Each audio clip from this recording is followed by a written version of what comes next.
अब हम करेंगे क्वेश्चन नंबर 3 और हमसे कहा गया give one example each of A binomial of degree 35 end of a monomial of a degree 100। तो यहाँ पे हमसे कहा गया है कुछ वेरिएबल रखने हैं हमें।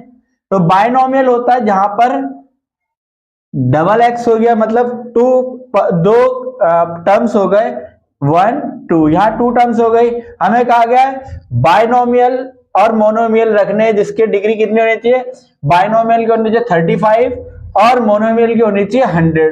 तो बायनोमियल हमने 2 लिख लिए हैं, हम एक्स भी लिख सकते थे, वाई प्लस वाई भी लिख सकते थे, हम जेड प्लस जेड भी लिख सकते थे।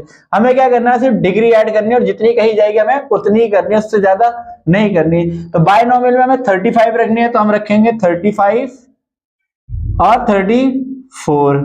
तो यहाँ पे हम 34 35 भी कर सकते हैं, हमारे लिए इजी है। अब हमें मोनोमियल रखना है, तो मोनोमियल क्या होता है, मोनोमियल होता है वन टर्म में। वन टर्म मतलब x हो सकता है, y हो सकता है, z हो सकता है, कुछ भी हो सकता है। हमें पावर कितनी रखनी है, 100 रखनी है। तो यहां पर कुछ भी हो सकता है, तो 100 100 100।